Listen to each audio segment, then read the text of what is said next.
अस्सलाम वालेकुम, मैं इमदाद सुमरो। जहांगीर तरीन ने इमरान खान का जैसे खेल बनाया था वैसे बिगाड़ेंगे, नहीं छोड़ेंगे।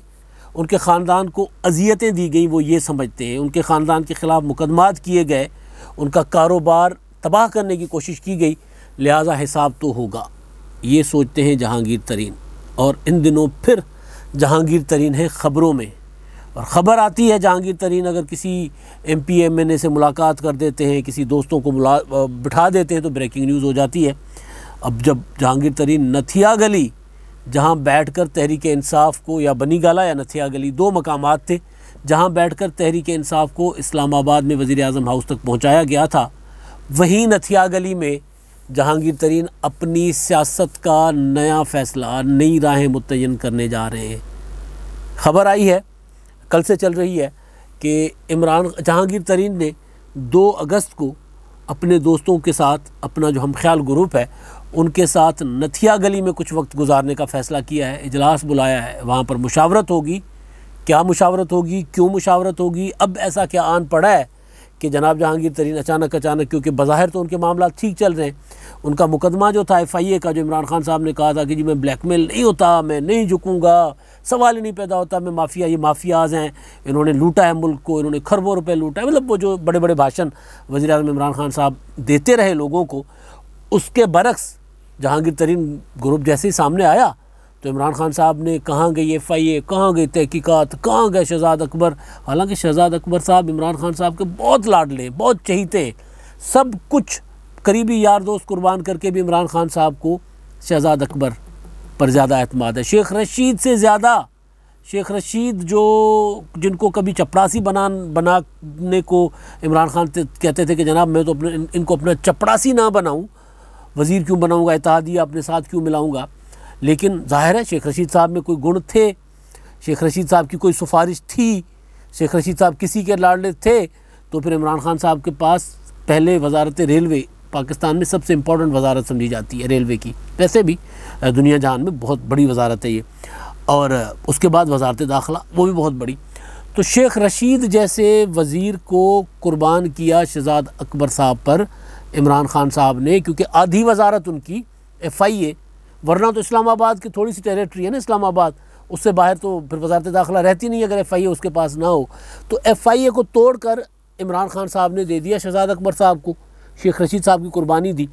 तो वो वाले शहजाद अकबर को भी इमरान खान साहब ने थोड़ा सा पीछे करके जहांगीर तरीन साहब के ग्रुप के सामने आने के बाद, जिसमें वो 40 के करीब अरकान, कुछ 8-10 कौमी असम्बली के और 30-32 अरकान जो है वो सूबाई असम्बली पंजाब के, वो जब सामने आए तो फिर इमरान खान साहब ने कहा कि नहीं, शहजाद अकबर साहब जो आप कह रहे हैं साइड पे कर लें, अली ज़फ़र, बैरिस्टर अली ज़फ़र साहब अब इस मामले को देखेंगे।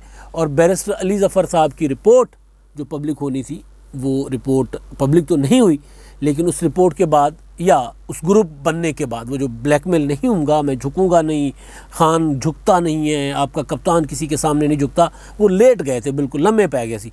तो वो जो लम्बे पै हुए खान साहब थे, उन्होंने फिर आपको याद होगा कि FIA ने कह दिया जाकर अदालत में कि जहांगीर तरीन साहब की गिरफ़्तारी हमें उसकी ज़रूरत नहीं है, हम अभी इस मरहले पर नहीं है कि उनको गिरफ़्तार करें, लिहाजा वो FIA में मामला जो था अदालत ने दे दी थी ज़मानत। तो इस सारे कुछ के बाद जब जहांगीर तरीन साहब के मामला ठीक चल रहे हैं, तो फिर क्या मसला बना हुआ है जहांगीर तरीन साहब को, फिर क्यों वो इजलास बुलाना चाह रहे हैं, फिर क्यों अपने दोस्तों को बिठा रहे हैं। ज़ाहिर है फिर इसका मतलब तो ये है कि आबेल मुझे मार। फिर इमरान खान साहब कहेंगे जब आपको हम तंग नहीं कर रहे तो फिर आप क्यों कट करते फिर रहे हैं, फिर आप क्यों अपने ग्रुप को दोबारा मुतहरिक कर रहे हैं। मैंने गुजारिश की थी कि जहांगीर तरीन ग्रुप अब बन गया, ये ख़त्म होने के लिए नहीं बना, ये अपना कोई सियासी मुस्तकबिल बना कर जाएगा। बनता है नहीं बनता, अपने से ही वो कोशिश करेंगे कि जनाब ये ग्रुप बरकरार रहे, कायम रहे, चाहे हुकूमत रहती है चाहे नहीं रहती। सर्वाइवल होता है ना, एक बड़ा ग्रुप बन गया भाई, 30-32 MPs पंजाब से कोई मतलब मजाक है, 8 MNAs कोई मजाक है। मुत्तहिदा कौमी मूवमेंट के पास कितने MNAs हैं, मौलाना फजल रहमान साहब के पास कितने MNAs हैं, मुस्लिम लीग कायद-ए-आज़म छोड़ दें भाई, वज़ीर बनवा लिया मोनिस इलाही साहब को, कितने MNAs हैं, 5। यहाँ तो ज़्यादा हैं, बहुत ज़्यादा तादाद है, 30-32 अरकान, MPs, 8 MNAs, बहुत बड़ी तादाद है। तो ज़ाहिर है वहाँ जैसे मैंने गुजारिश की कि मुस्लिम लीग कायद-ए-आज़म ने तो अपना MNA एक अपना वज़ीर बना दिया, दूसरा 5 MNAs पे, तो ये तो और ज़्यादा हैं। तो ये अब इस वक्त जो मुतहरिक हो रहे हैं, इसके पीछे टोटल असल कहानी है सियासी मुस्तकबिल की, इमरान खान साहब कोई कार्रवाई नहीं कर रहे। इमरान खान साहब ने जो वादा किया था जहांगीर तरीन के ख़िलाफ़ ना झुकने का, वो पूरा किया कि झुके नहीं, लेकिन गिरफ्तारी नहीं हो रही, कोई कार्रवाई नहीं हो रही। लेकिन जहांगीर तरीन साहब चुप क्यों नहीं हो रहे? जहांगीर तरीन साहब क्यों मुतहरिक हो रहे हैं? अब क्यों नथिया गली में बैठ रहे हैं? नथिया गली इमरान खान साहब, वो मुंबई का किंग कौन बीको मात्रे वाला वो डायलॉग सुना है ना, नथिया गली का किंग तो इमरान खान है। तो इमरान खान साहब वहाँ बैठते, आपको याद होगा जब KPK में इनकी हुकूमत थी पिछली, अभी भी है, तब इमरान खान साहब के दिन रात नथिया गली में गुजरते थे। पहाड़ों पे 2 तस्वीरें आती थी, या बनीगाला की तस्वीर आती थी, वो एक तरफ से आती थी, दूसरी तस्वीर आती थी नथिया गली में, और खान साहब वो अपने पाँव के साथ वो वज़न बांध कर जिस तरह वॉक करते होते, तो वो वॉक वो नथिया गली में किया करते थे। सारी सियासी जोड़ तोड़ ठंडे माहौल में बैठ के, क्योंकि ठंडे माहौल में बैठ के एक दूसरे के साथ बार्गेनिंग करना, आर्गूमेंट करना, किसी को पार्टी में लाना है, किसी को क्या वजारत देनी है, किसी को कौन सा ठेका देना है, किसी को के साथ क्या हिसाब किताब करना है, किसको हेलीकॉप्टर में साथ बिठाना है, किसी को नहीं बिठाना, ये सारे फैसले वहाँ नथिया गली में बैठ के हुआ करते थे। तो जहांगीर तरीन साहब ने भी सोचा कि अब अपने मुस्तकबिल का फ़ैसला, अगर इमरान खान साहब का मुस्तकबिल नथिया गली में बैठकर बनाया था, तो चले फिर अपने मुस्तकबिल का फ़ैसला भी नथिया गली में बैठकर करते। तो जहांगीर तरीन साहब ने अपने ग्रुप को दावत दी है 2 अगस्त को, 2 और 3 अगस्त को 2 दिन वो वहाँ पर क़याम करेंगे नथिया गली में। सारा अरेंजमेंट वहाँ जहांगीर तरीन साहब का वो हो चुका हुआ है, और वहाँ पे ये 32 से ज़्यादा लोग, वो जो सारे अरकान हैं ये वहाँ पर इकट्ठे होंगे। कौमी असम्बली और सूबाई असम्बली के 40 के करीब अरकान हैं, तो ये वहाँ पर इकट्ठे होंगे। और वहाँ पर क्या करेंगे? ये ईद है, ईद मिलन पार्टी होगी, खाना शाना खाएंगे, वहाँ पे एक दूसरे के साथ गपशप लगाएंगे। राजा रियाज जैसे मन चले, राजा रियाज बड़ा जौहली किस्म का, मतलब एक क्या होता है, खुश मिजाज आदमी।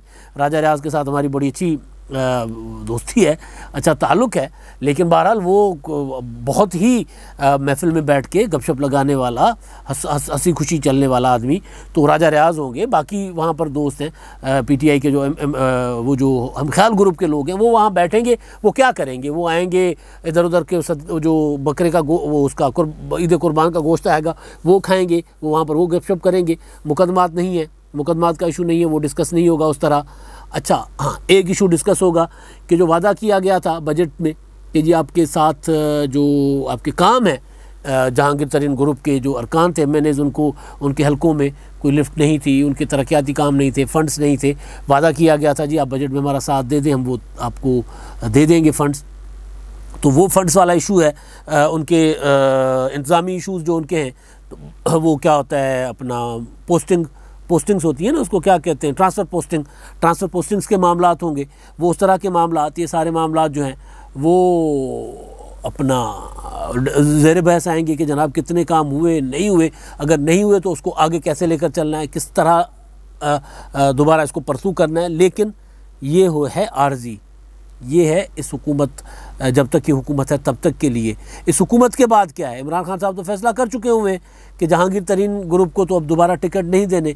और जहांगीर तरीन के लिए मैं आपको, जहाँ से मैंने आगाज़ किया था कि जहांगीर तरीन साहब ने, ये उनके दिमाग में एक बात बैठी हुई है कि भाई इन्होंने मुझे अजियत दी है, मैंने जिस तरह इनका साथ दिया इमरान खान साहब का, इन्होंने बदले में कुछ लोगों के कहने पे, कुछ साजिशी लोगों के कहने पे वो सारे एहसानात भी भूल गए। यहाँ तक कि उनका जो मामला था दूसरी शादी वाला, वो मामला मैंने सारा कुछ अपने ऊपर लेकर वो ख़त्म करवाया और ख़ामोशी से ख़त्म करवाया।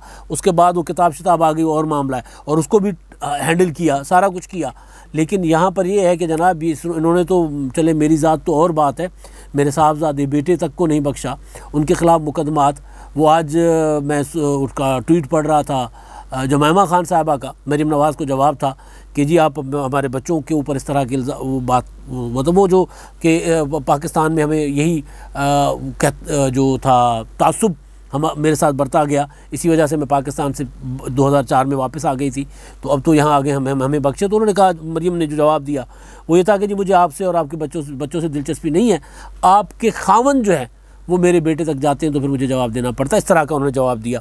तो जहांगीर तरीन साहब भी कहते हैं कि जनाब मेरा मामला था, मैंने कुछ किया था, ओके जी मेरे साथ करते, मेरे बच्चों को, मेरे बेटे को मुलविस किया, मेरे बेटे पर मुकदमे किए, तो इसने मुझे अजियत दी है इमरान खान साहब के मुतालिक। उनके मैं कोट एंड कोट अल्फाज जो मेरे तक पहुँचे उनके कहीं किसी सोर्सेज से, तो उन्होंने कहा कि जी इन्होंने मुझे दी है अजियत। तो लिहाजा अब इनको अगर बनाने वाले तो अल्लाह की ज़ात होती है, लेकिन अगर मैंने सियासी तौर पर इनको किसी मकाम पर पहुंचाया है अपना सारा ज़ोर लगा कर, अपना जहन इस्तेमाल करके, तो फिर मैं इनको बिगाड़ने में भी कोई कसर नहीं छोड़ रखूँगा। फिर मुझसे जो बन पाएगा वो मैं करूँगा, ये तय हो चुका हुआ है। उसके लिए अब 2 और 3 अगस्त को ये बैठेंगे वहाँ पर। पीटीआई का ये ग्रुप, क्योंकि जो जहांगीर तरीन ग्रुप है, इसका मुस्तकबिल पीटीआई में नहीं है। अब ये कहाँ जाएंगे, अब इनका क्या होगा, किसके साथ बैठना है, पीपल्स पार्टी में जाना है, नून लीग में जाना है। कुछ लोग कहते हैं कि जनाब हम मुस्लिम लीग कायदे आज़म में जाएंगे। जो मुस्लिम लीग कायदे आज़म तो आउट ऑफ क्वेश्चन है, जो मेरी मालूमात है, क्योंकि मुस्लिम लीग कायदे आज़म अगर ये लोग ज़्यादा हैं वो कम है, लेकिन क्योंकि एक जमात है तो फिर जमात में फैसले तो फिर चौधरी बिरादरान के चलेंगे। तो ये ग्रुप जो हो जाएगा, ये हो जाएगा नंबर 2 पे आ जाएगा, वहाँ पे उसकी इंपॉर्टेंस। मुस्लिम लीग नून के मुतालिक जो मैंने पता किया उसमें कि मुस्लिम लीग नून में पंजाब में, चाहे जनूबी पंजाब हो चाहे वस्ती पंजाब हो, वहाँ पर ग्रुप्स बहुत ज़्यादा हैं, यानी लोग बहुत ज़्यादा हैं इलेक्टेबल्स। तो वहाँ पर भी ये अपनी जो होती है ना एक बार्गेनिंग पोजीशन, इनकी वो बेहतर नहीं रहेगी। तो इनकी बार्गेनिंग पोजीशन बेहतर होगी पीपल्स पार्टी में। अगर कल को पीपल्स पार्टी के मामलात बेहतर होते हैं तो ये लोग पीपल्स पार्टी के साथ ज्वाइन नहीं करेंगे, पीपल्स पार्टी के साथ इल्हाक करेंगे, पीपल्स पार्टी के साथ इत्तेहाद करेंगे अपनी अपनी इंडिपेंडेंट पोजीशन पे। लेकिन क्या इलेक्शन हो रहा है? असल सवाल क्यों, क्या इलेक्शन हो रहा है? कल इलेक्शन हो रहा है, परसों हो रहा है, इलेक्शन तो 2023 में है अभी तक, और एम्पायर न्यूट्रल हो चुके हुए हैं। आज़ाद कश्मीर के इलेक्शन में तो आपको पता ही है, जब एम्पायर न्यूट्रल हो तो फिर इस तरह के ग्रुप्स तो अपने फैसले किया करते हैं, और फिर अपना बदला हो, अपना इंतकाम हो, वो तो फिर लेते हैं किसी ना किसी तरीके से। तो क्या इलेक्शन हो रहे हैं? तो जवाब इलेक्शन तो नहीं हो रहे, लेकिन एक इलेक्शन तो होने को तैयार खड़े हैं ना, सुप्रीम कोर्ट का ऑर्डर है, और वो है बल्दियाती इलेक्शन। तो बल्दियाती इलेक्शन में कहाँ जाना है इस ग्रुप ने? फैसलाबाद में इस ग्रुप का बहुत ज़्यादा असर है। राजा रियाज है, नवाब शेर वसीर, आप देख रहे थे उस दिन कैसे वो जब राजा रियाज अली अमीन गंडापुर की मजम्मत कर रहे थे भुट्टो शहीद को गद्दार कहने के मामले पर कौमी असम्बली में, तो वो साथ खड़े होकर तालियां बजा रहे थे। तो इनके मुख्तलिफ अजला में इनकी है अपना बहुत ज़्यादा असर रसूख है। तो उन अजला में ये बल्दियाती इलेक्शन कैसे लड़े, किन ग्रुप्स के साथ मिलकर लड़े, वहाँ पर पीपल्स पार्टी के साथ सपोर्ट में जाए, मुस्लिम लीग नून के साथ सपोर्ट में जाए, क्या हो, ये सारा हिसाब किताब होगा। और उसके बाद अगले इलेक्शन का हिसाब किताब होगा। और सियासी सूरत हाल जहांगीर तरीन साहब की नज़र में है ही। सरदार यार मोहम्मद ख़ान रिंद, पीटीआई बलूचिस्तान के सदर, वो उनकी मुलाकात हुई आसिफ जरदारी साहब के साथ। बबरिक रिंद उनके बेटे, उन्होंने आसिफ जरदारी साहब के साथ तस्वीर भी शेयर की है। तो ये सारी तब्दीली तो आ रही है। और वैसे भी आसिफ जरदारी साहब जब पिछले दिनों लाहौर आए थे, यहाँ बैठे थे, क़याम किया था, तो उस पर आसिफ जरदारी साहब ने कहा था मखदूम अहमद महमूद साहब को और मखदूम सैयद यूसुफ रज़ा गिलानी साहब ने वज़ीर आज़म बनने के बाद अपने नाम से मखदूम हटवा दिया था। तो लेकिन बहरहाल मैं नाम फ़्लो में बोल गया, तो सैयद यूसुफ रज़ा गिलानी और मखदूम अहमद महमूद साहब, इनको उन्होंने कहा था कि यार तरीन साहब से मुलाकात होनी चाहिए। तो उन दोनों ने कहा था कि हो जाएगी सही, ज़्यादा कोई लोड कोई नहीं होती, जल्दबाजी दी, मुलाकात थी वैसी, मामला तय, वक्त आने पे मुलाकात हो जाएगी, ज़्यादा कोई उजलत की ज़रूरत नहीं है। वक्त आने पर वो आपके पास बैठेंगे आकर, आप जब कहेंगे, जब वक्त होगा मुनासिब। अभी वक्त नहीं है, अभी उनको बुलाकर उनको भी परेशान करेंगे, और हमारे पास अभी उनके लिए कुछ है नहीं, तो वो ज़्यादा परेशानी में जाएंगे। लिहाजा अभी नहीं, वक्त आएगा, हो जाएगी मुलाकात। तो मखदूम अपना जहांगीर तरीन ग्रुप का ज़्यादा इम्कान जो है, क्योंकि वो भी सियासत करने आए हैं, वो मुस्लिम लीग नून जैसी बड़ी जमात में जाएंगे, वहाँ उनको मिलेगा कुछ नहीं। जैसे अभी मुस्लिम लीग कायदे आज़म ने अपना वज़ीर बनवा लिए ना 2, तो अगर उनको वोटों की ज़रूरत ही नहीं होगी, सपोज़ कल को हुकूमत में बनाने की, ये उस ग्रुप में जाएंगे जो हुकूमत बनाने की पोजीशन में होगा। हाँ, ये ज़रूर है कि अगर मुस्लिम लीग नून के पास सादा अक्सरियत नहीं होगी और फिर उनको कोई 8-10 MPs की ज़रूरत पड़ेगी ऊपर और यहाँ पर पंजाब में और मरकज़ में, तो फिर ज़ाहिर है फिर उधर उनके साथ बार्गेनिंग कर लेंगे। लेकिन समझाया जा रहा है कि बेहतर जो होगा वो, क्योंकि अगला वो जो जिस तरह की सिग्नलिंग है, सरदार यार मोहम्मद रिंद से पहले वो बलोच, अब्दुल कादिर बलोच जो मुस्लिम लीग नून के सदर थे सूबाई, वो छोड़ चुके मुस्लिम लीग नून, उन्होंने मुलाकात की आसिफ जरदारी से। तो जो फील जो मिल रही है इनको कॉर्नर से जहांगीर तरीन ग्रुप को, कि वो कहीं पीपल्स पार्टी की ही अगली हुकूमत ना आ जाए। लिहाजा ये सारे मामलात हैं। लेकिन फौरी नोयत का जो मामला है वो ये है कि बल्दियाती इलेक्शन में इमरान ख़ान साहब को टफ़ टाइम दें बल्दियाती इलेक्शन, क्योंकि सुप्रीम कोर्ट का ऑर्डर है बल्दियाती इंतखाबात होने हैं, आज नहीं, कल नहीं, परसों नहीं, मतलब जनरल इलेक्शन से पहले होने हैं। तो अगर बल्दियाती इलेक्शन होते हैं तो बल्दियाती इलेक्शन में इमरान खान साहब को पकड़ेंगे गर्दन से जहांगीर तरीन और हिसाब करेंगे बराबर। अब तक के लिए इतना ही। अल्लाह हाफ़िज़।